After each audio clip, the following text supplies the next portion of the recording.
I don't know if exciting is the word. I would say that there is a lot of uh, talk out in social media circles concerning the possibility of bringing in a transfer quarterback. And the one that's being talked about, as you well know better than I do, Lincoln Kienholz, who is toiling away at Ohio State, buried in the quarterback room there. But he was a top 10 quarterback in his class, a top 150 player overall. And there's a lot of rumor out there. I don't know how much of it's true. A lot of Iowa fan posts and fan sites. Haven't seen anything coming from necessarily credible sources, but a lot of talk out there considering the Ohio State situation. People are certainly expecting somebody to transfer out of that room of five, maybe two players. And then, of course, Iowa possibly needing somebody to come in and compete. Yeah, I mean, I know we talked about previewing wide receivers today, which I'm sure we'll do, but I can tell you, I reached out to a source who knows the Kienholz camp, the family up there. He's a South Dakota native, in case people don't know about his recruitment. And can you hear me okay, Mark? I can. Okay. All right. I'm like, I can't hear myself for some reason. Anyways, so Kienholz, he's still at Ohio State, as you brought up. The portal window is not open, so nobody can enter the portal, just like Caden Proctor's not in the portal yet, technically.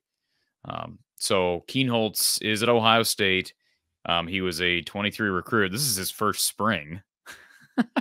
This is his first spring. So that's of note.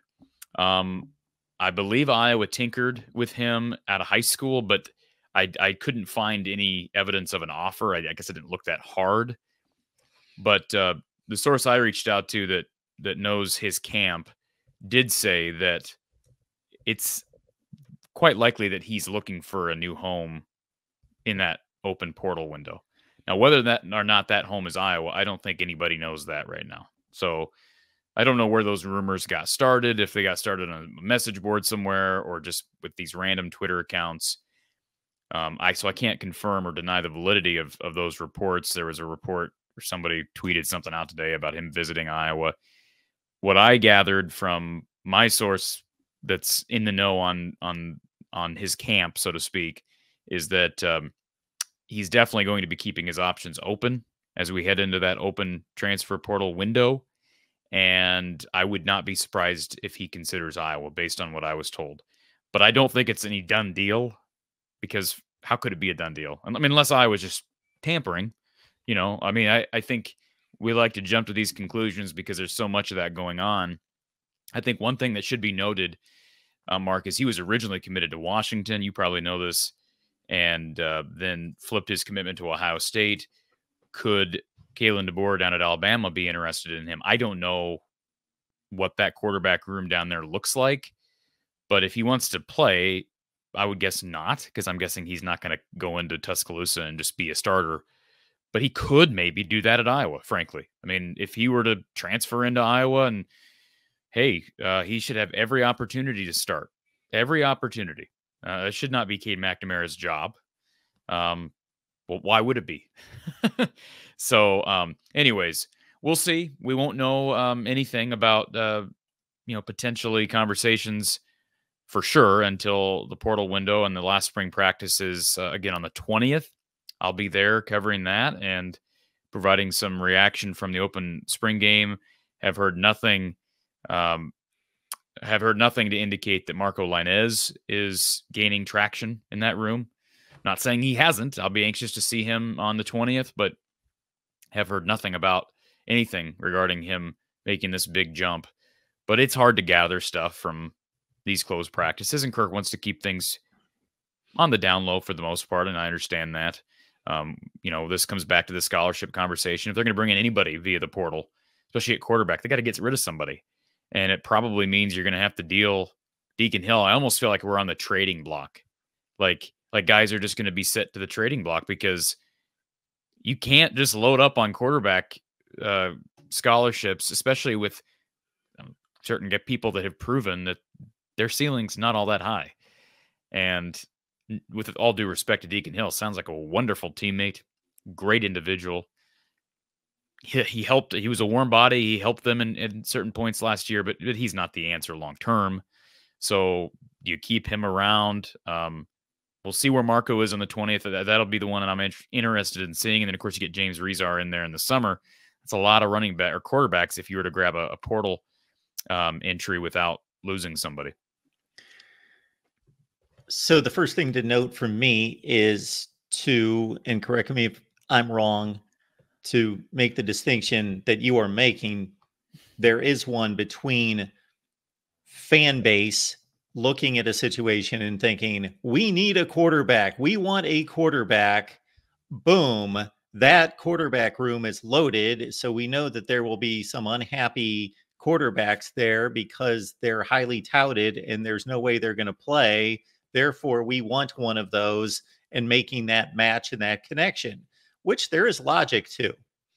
But there's a difference between that and there being some tangible evidence of there being a connection between said player and university and football program, and there being interest there. He's also from Pierre, South Dakota. So capital of South Dakota. That is not that far from Iowa, so he'd be a lot closer to home.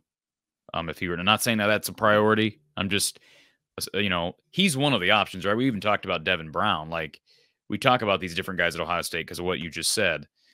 So again, I want to make very clear, I am not commenting on some random Twitter accounts tweeting out what could very well be malarkey. I'm just telling you, based on what I was told, he is going to be entertaining options and potentially entering the portal here very soon. And I gathered that Iowa would be on that short list. But I also don't think anything, like, is anything a lock anymore? Like, if you learned anything from the Caden Proctor situation, it's that things can change like that, and then that, and then that, and then that. So, even if, like, in some crazy world, someone like Lincoln Kienholz has told so-and-so who's connected to the Iowa program, hey, I'm coming. Like, he could change his mind tomorrow. So it doesn't really matter until he's here. And even then he could leave, right? So I'm not going to jump to any big conclusions on this. Today was actually the first day I reached out to somebody because you sent me this alert that you wanted to address it on the show. And I'm like, okay, well, I better try to find some information on this. And I appreciate the individual who was kind of able to give me some info, best he could give me. But we'll see. He's if people have not seen his high school tape, South Dakota football is not known to be any power, but he was highly touted. I mean, you talk about Ohio State wanting him. That's a good sign. That's been a quarterback factory. North Dakota State wanted him. I got a lot of respect for Randy Hedberg. I've talked about him a lot, and it makes sense why they would try to nab a guy from South Dakota. But Randy wanted him. Mentioned Kalen DeBoer at Washington. He had a bunch of other high major offers. He's a natural runner if you watch him. He's about Cade McNamara's height, but he's been in the Ohio State system now for, if he leaves and goes somewhere else at the end of spring, he'll have basically been at Ohio State for a year. I would hope that kind of like the whole Caleb Brown situation, that year benefited him, even though he wasn't playing. And so, yeah, I mean, he's a better runner than Cade McNamara, even when Cade McNamara is healthy. he's a more natural runner. I mean, he's a dual threat guy. Really good basketball player. I think he averaged like 20 a game his senior year for the basketball team up there. He's just an athlete. He's a really athletic guy, and that's what Iowa fans have wanted in a quarterback for a long time. So, yeah, I mean, should Iowa fans be excited about it? I mean, I would hold excitement because, again, nothing has happened. But the prospect of getting a quarterback out of the portal, we know Kirk is willing to do that because he did it with Cade McNamara. And now you have a guy in Tim Lester who can identify and help to develop once said prospect gets to town. If the answer is not on the current roster. And for me, Corey, the conjecture could always be Lincoln Kienholz is looking for the opportunity to play immediately, which is the first thought I think we all have, is that somebody of that caliber is looking to play immediately. Or maybe he's just looking for a situation in which he thinks, okay, the starter, which I am most likely not going to be able to knock out uh, is going to be gone after this season, and then I've got a clear path. At Ohio State, he doesn't have hardly any path, as it appears, to get to be the starting quarterback there. So what is the depth chart at quarterback right now for Ohio State? I even heard something crazy in the last couple of days that Will Howard, if he doesn't see this as a clear starter's role after spring camp, could take off and think, I'm not definitely the starter here. I may leave. But Will Howard is the presumed starter. I think that's about an 80 to 90% certainty, the Kansas State transfer. Then they've got two hotshot freshmen, but these guys are true freshmen. But they, depending on your service, are either number one and number two in the country or number two and number one in the country, and Julian Salen and Aaron Noland. Then you've got Devin Brown, who was a high 4-star, who got his feet wet last year, was given the opportunity to compete head to head with Kyle McCord, and apparently took that right down to the wire the last week or two of fall practice. And then you've got Lincoln Kienholz. So there are 5 in the room. Yeah. One other thing that I was told today is that I know people are going to roll their eyes when they hear this because I've said this before about other people. And what do you expect coming out of a players camp, right? But it's told that money is not the priority. Now that is consistent, at least with Lincoln. That's consistent with what he said at a high school. I went back and listened to some of his remarks he made when he flipped. He did say that he would have had more opportunity NIL-wise at Washington. And the Ohio State QB's coach, whoever it was, is it the same QB's coach? I can never keep track of the QB or the coaching carousel. That would have only been a year ago. Yeah, so that would have been. Yeah, that whoever the coach was at that time made the statement to Lincoln, apparently, hey, you need to bet on yourself. And that really resonated with Lincoln and his goals to play in the league and make money there. Now, again, most players are probably going to say that, but I mean, was there more NIL opportunity at Washington than Ohio State? I mean, he says that. I mean, do we know that? I mean, do we know that to be true? I mean, I guess maybe because he would have probably been higher in the depth chart at Washington, but then it's like, well, if he's aiming to play, then he would have had NIL opportunity in Columbus too. So who knows?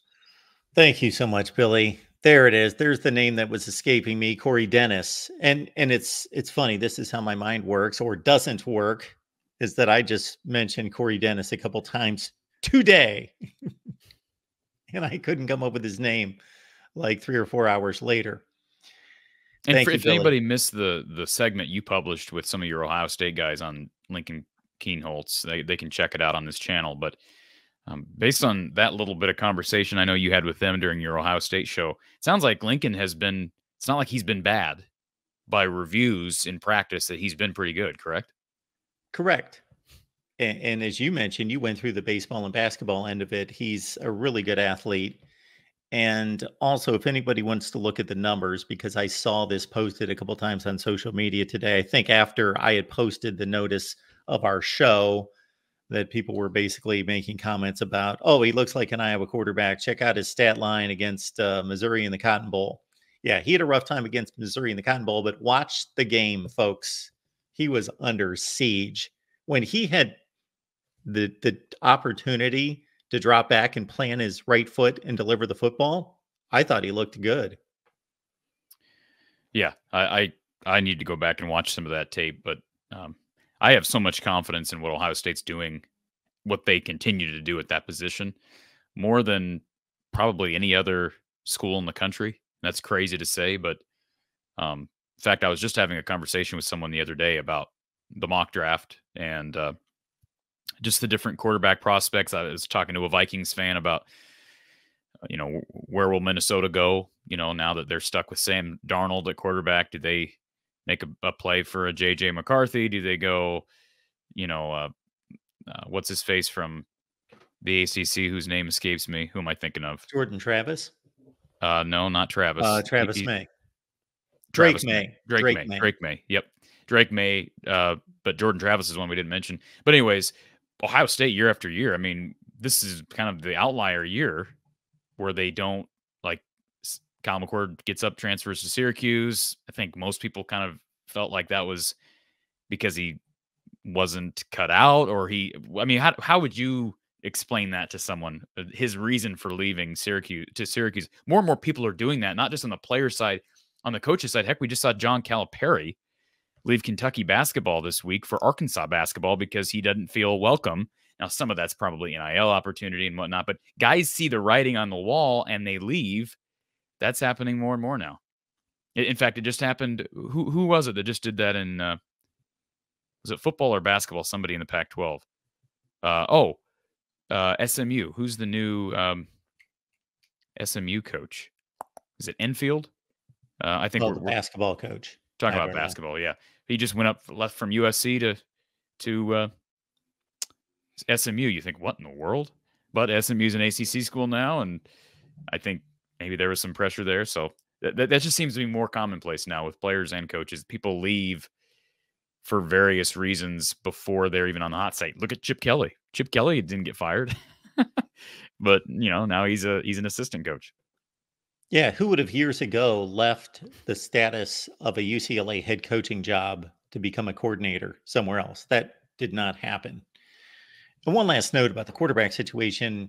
I don't know that I would feel any differently about this situation if Cade McNamara, let's say he was coming off of that Michigan season in 2021, playoff season, really good stats, and coming in as the starter, and did not have the 2 prior seasons that we're looking at that have been underwhelming. Plus, of course, the injuries have compromised him greatly, because you're still looking at a situation where Cade McNamara is most likely going to be out the door. I got to think at this point, 2020 was his first season. Yeah, that he's out of eligibility after this year. That why not still look for your next quarterback, whether that's to directly compete with a Cade McNamara circa 2021, or to just groom him for the next football season. Yeah, how could you I mean, I really have a lot of respect for Cade McNamara, and I think he could lead them to where they need to go this year, just like I thought last year. But just as there were some injury concerns heading into last season, there are even more now. He's had 2 serious injuries that have ended seasons, cut seasons short, and he's proven to kind of be prone to injury. He wasn't real mobile before. All right. His ceiling is probably not the highest, even when healthy with his arm. He doesn't have the biggest arm. Now, that's the glass half empty approach. The glass half full approach, Mark, is he's led a high major program to a Big Ten championship and college football playoff berth. He sounds like he's a leader of men. He's really experienced. He's smart. All those things. Pluses, pluses, pluses. But the job of this coaching staff, and specifically of Tim Lester, is to make this quarterback room as strong as it can be. So, like, I saw the comment earlier from Jason, and I understand where he's coming from when he says Lincoln would be a nice pickup. I just wonder if Kirk will recruit over Cade. That's a problem. If that's happened before, I mean, I think back to 2.5 years ago, Mark, and you and I were just getting put over a barrel each and every week by the fan base because we were complaining about Iowa not going to the portal at quarterback. We complained about that for like 2 years. And then what happened 2 years later, they finally oblige. Obviously too late in the process. They finally oblige and go to Cade McNamara. Everybody celebrates it.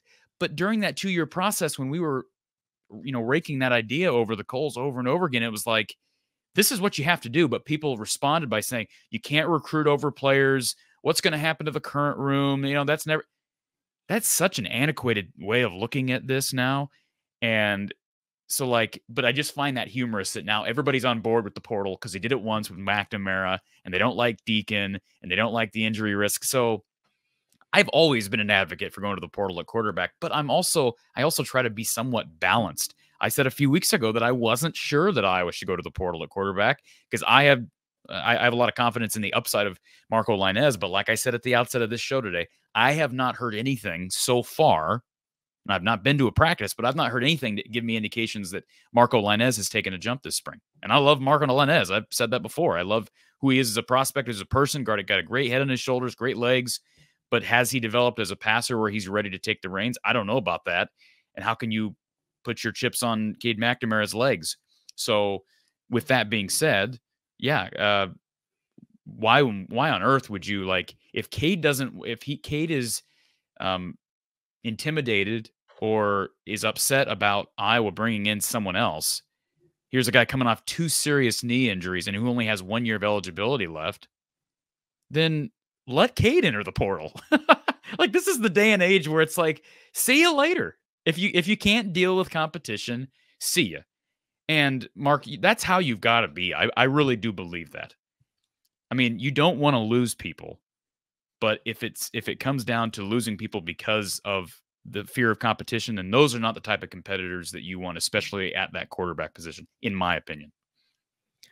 Look at the best programs in the country. My goodness, they are stacking rooms of talent. And the quarterback position's different. Only one guy plays. But they are not basically saying, okay, we're going to put this guy over here in this corner and put him in a glass container because he's the starter and he's got the job and we're not going to bring in any competition for him.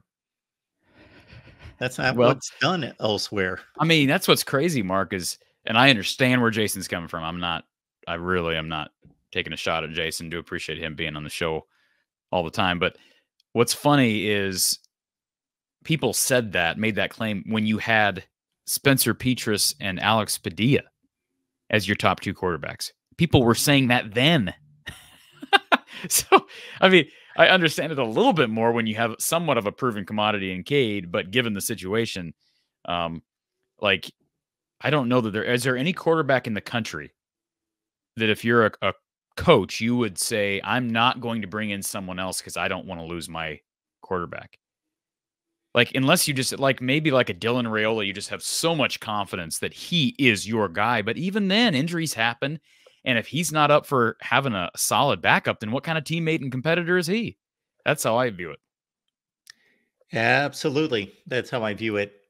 And if both players, meaning Cade McNamara and Lincoln Kienholz, reach their ceiling, Kienholz is the better player if he reaches anywhere close to his ceiling. Yeah.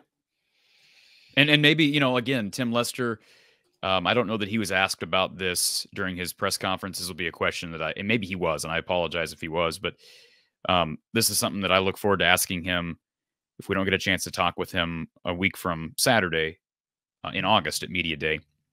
How does he feel about playing 2 quarterbacks? Because we know how Kirk feels about it, but if you had like a Cade McNamara and a Lincoln Kienholz, it may be a situation just like a rookie in the NFL or a second-year guy in the NFL where you have a veteran ahead of him that starts the season and you work Kienholz in and work him in places. And sometimes that's for the best.